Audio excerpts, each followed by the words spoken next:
एक तरफ पूरा देश धर्म पूछकर निर्दोषों के हत्यारे आतंकियों के विरुद्ध कार्रवाई का इंतजार कर रहा है, लेकिन मोदी सरकार ने कहा रुको भाई, हम धर्म नहीं पहले जाति पूछना चाहते हैं। क्या बात कर रहे हैं? अब तक तो आपको पता चल गया होगा कि मोदी सरकार ने जाति जनगणना कराने का फैसला किया है। वैसे ये वाला बिहार, कर्नाटक और तेलंगाना से अलग है, क्योंकि यह जातीय जनगणना है और स्टेट वाला जातीय सर्वे था।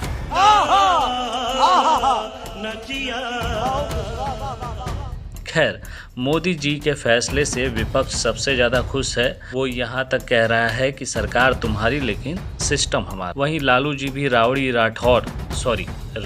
यादव वाले ट्वीट कर रहे हैं कि जो वो बोलते हैं करा के छोड़ते हैं। वहीं मोदी जी के कट्टर समर्थक, जिन्हें कल तक यह देश बांटने और अर्बन नक्सल की नीति लगती थी, आज कह रहे हैं वाह मोदी जी वाह।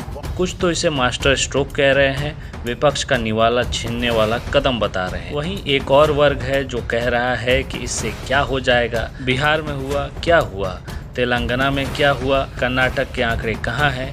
यह ग्रुप सवाल पूछ रहा है कि अगर जाति गणना से फ़ायदा गरीबों को होता है तो बिल्कुल कराइए, लेकिन अभी तक तो ऐसा होता दिखा नहीं। क्यों? लेकिन इन्हें पता नहीं है, ये मोदी जी हैं जो करते हैं बड़ा करते हैं, भव्य करते हैं, अलग करते हैं। सही बात है। इसलिए इस काम को इन्होंने कास्ट सेंसस नहीं, कास्ट इन्यूमरेशन कहा है। मतलब जाति का एकदम विस्तृत विवरण या जानकारी जुटाई जाएगी। ऐसे में सरकार के इस बात से एक डर उभर रहा है और वो है धर्मांतरण का। आइए इसको विस्तार से समझते हैं। पहले इतिहास के नज़रिए से समझते हैं। इतिहास के नज़रिए से देखें तो भारत में सबसे पहले जाति की पहचान हर्बर्ट हॉप रिस्ले ने। इसने अपनी नेजल इंडेक्स थ्योरी के जरिए भारतीयों की जाति की पहचान की, यानी जिसकी नाक छोटी वो छोटी जाति का और जिसका नाक बड़ा वो बड़ी जाति का। शायद इसीलिए जाति आज भी नाक का सवाल बनी हुई है। 1901 में जनगणना के वक्त रिस्ले ने इसे लागू किया और जातियों का विभाजन देखने को मिला। हालांकि तब देश के क्रांतिकारियों ने इस तरह के सेंसस का विरोध किया और 1941 में जब कास्ट सेंसस हुआ तो इसके आंकड़े जारी नहीं हुए। आज़ाद भारत के सरकार ने भी इस डेटा को देश की एकता के लिए खतरा मानते हुए नहीं जारी किया। हालांकि जनगणना में एससी और एसटी की गिनती हुई, लेकिन सामुदायिक तौर पर। वहीं मंडल के बाद समाजवादी विचारधारा के नेताओं और पार्टियों ने यह डिमांड की। 2011 में सामाजिक और आर्थिक आधार पर जातीय गणना हुई, लेकिन इसका रिपोर्ट जारी नहीं किया गया क्योंकि इसमें 47 लाख जातियां बताई गई, जिसका डेटा एनालिसिस करने में बहुत दिक्कत हुई। हाल में जातीय जनगणना की मांग नीतीश कुमार ने 2019 में फिर से उठाना शुरू किया था और 2021 में वो तेजस्वी के संग पीएम से मिले थे। 2023 में उन्होंने बिहार में यह गणना सर्वसम्मति से कराई और डेटा जारी किया। महागठबंधन बनाने के वक्त भी बताया जाता है कि नीतीश ने ही राहुल को ओबीसी राजनीति करने के गुर सिखाए थे, जिसको उन्होंने लपका और चुनाव के समय जातीय जनगणना की राग छेड़ दी। लेकिन यहाँ सोचने वाली बात है कि जिस पार्टी ने आज़ादी के बाद से हमेशा इसका विरोध किया, उसके युवराज अचानक से इसके मजबूत पैरोकार कैसे बन गए?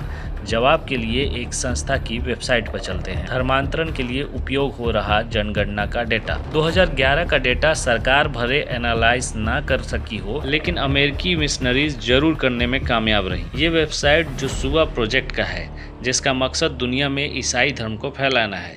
इस साइट पर दिए गए आंकड़े देखकर आप हैरान हो जाएंगे। इनके पास देश की हर जाति, हर क्षेत्र और यहाँ तक कि व्यक्ति तक का एक सटीक डाटा है। यह संस्था, जो कि अमेरिकी ईसाई संगठन है, जिसका उद्देश्य दुनिया भर में अनरीच्ड जातियों समूहों की पहचान करना और उन्हें ईसाई धर्म में परिवर्तित कराना है। इसकी वेबसाइट पर भारत के हजारों जातीय समुदायों की विशिष्ट जानकारी दी गई है, जैसे उनकी जाति, भाषा, धर्म, सामाजिक स्थिति, जनसंख्या और ईसाईकरण करने की संभावना। यह वेबसाइट बताती है कि भारत में धर्मांतरण का रेट 3% से ज़्यादा तेजी से चल रहा है, जबकि दुनिया में यह कम है। आप इन खबरों को देखिए।